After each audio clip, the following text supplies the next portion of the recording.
24শে জুলাই যোদ্ধাদের আমাদের মোবারক ভাই বলেছেন যে 1400 শহীদের কথা এখানে একটু সংশোধনী আছে।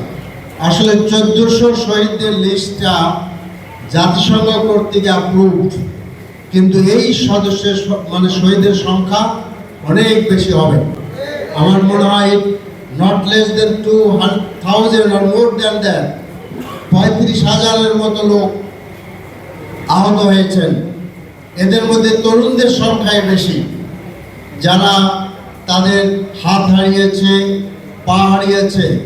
চোখ হারানো লোকের সংখ্যা অনেক, যারা পৃথিবীতে আর জীবনের জন্য বাংলার জমিন আর দেখতে পাবে না।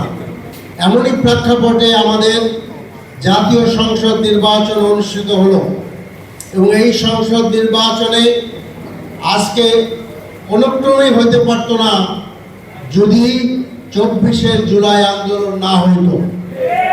কাজেই আজকে যারা সংবিধানের দোহাই দিচ্ছেন, বলছেন যে সংবিধান মেনে সব কিছু করতে হবে, ভালো কথা, কিন্তু আমি প্রশ্ন করতে চাই, কোন সংবিধান বলে 26-এর নির্বাচন হলো? এটা আমাদেরকে জানাবেন। এটা কোন সংবিধান, যে সংবিধান মেনে আমরা নির্বাচন করলাম? আমি আরো জিজ্ঞেস করতে চাই, কোন সংবিধানের বলে বেগম জিয়াকে কারাগারে নেওয়া হয়েছিল এবং দীর্ঘদিন তিনি কারাগারে ছিলেন? অনেক আবেদন নিবেদন করা সত্ত্বেও অতি প্রয়োজনীয় চিকিৎসা জন্য বিদেশে যাওয়ার তার প্রয়োজন ছিল, সেটা জাতি করতে পারেনি, বিএনপি করতে পারেনি, আমরা করতে পারিনি, সকলে দেশে বিদেশে অনেকেই দাবি জানিয়েছিল। 17 বছর আপনার তারেক রহমানকে বাইরে থাকতে হয়েছে। জুলাই আন্দোলন না হলে তো তারেক রহমান দেশে আসতে পারতেন না। তো কাজে আজকে আমরা যদি জুলাইকে পাশ কাটাতে চাই, আমরা জুলাইকে যদি অস্বীকার করতে চাই, তা আমরা আবার সেই বাঁকা পথে হাঁটা শুরু করলাম। এবং প্রথম দিনে যেটা হলো যে সরকারি দল একটি মাত্র আপনার শপথ নিলেন, সেটা খুব আশ্চর্যজনক কথা। কেন একটা শপথ আপনারা নিলেন? এই জুলাই আন্দোলনের যে ঐক্যমত্য কমিশন হয়েছিল, আমি একজন সদস্য ছিলাম সেখানে, আপনারা তো সমানভাবে অংশগ্রহণ করেছেন এবং আপনারা নোট অফ ডিসেন্ট দিয়েছেন, আমরা দিয়েছি, আরো দলদার দিয়েছে। আপনারা তো জুলাই সনদে স্বাক্ষর করেছেন, তাহলে আজকে শপথ নেওয়ার আপত্তিটা কোথায়? সেটা তো আমরা জাতি বুঝতে পারছে না।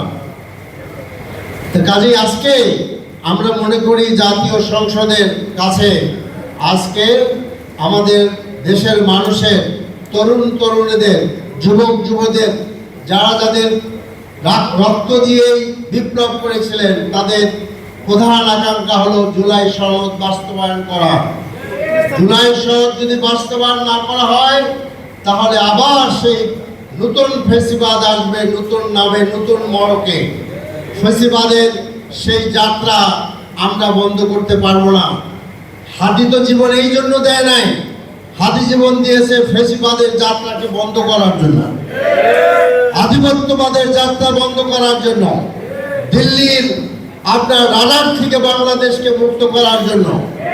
আমরা দিল্লির রাডারের অধীনে বাস করতে চাই না, আমরা মুক্ত স্বাধীন বাংলাদেশ চাই, যে বাংলাদেশ তাদের সিদ্ধান্ত, তাদের ভাগ্য, তাদের ফরেন পলিসি, এভরিথিং তারা নির্ধারণ করবেন। দেশ শুড বি আওয়ার মটো, এটাই আমাদেরকে হইতে হবে, তার নেতাকে সাবধান হইতে হবে। এই চাটুকাররাই কিন্তু অতীতের এই আপনার 17 বছরের ইতিহাস রচনা করেছিল। আমরা এই চাটুকারের বাংলাদেশ চাই না, আমরা চাই জনগণের বাংলাদেশ, যে বাংলাদেশ মানুষের অধিকার ফেরত পাবে, যে বাংলাদেশ গুম খুন হবে না। মনে রাখবেন যে শুধু ব্যবসা আনুমানিক গুম হয় নাই, ইলিয়াস আলীর কথা আপনারা ভুলে যায় না, চৌধুরী আলমের কথা ভুলে যায় না, তারা আপনাদের দলের লোকই ছিল। কাজেই আজকে আপনারা পার্ট পার্ট করে, দল দল করে গুম খুনকে বিভক্ত করবেন না। গুম খুন, অত্যাচার, নিপীড়ন, এগুলা সব বাংলাদেশের জনগণের উপরে করা হয়েছে, কোনোটা থেকে কোনোটা বিচ্ছিন্ন নয়। কাজে এসব কিছু পাশে সরিয়ে রেখে নতুন বাংলাদেশ করতে হলে আমাদেরকে ঐক্যবদ্ধ হইতে হবে, আমাদেরকে স্বাধীন সার্বভৌম বাংলাদেশের পথে হাঁটতে হবে।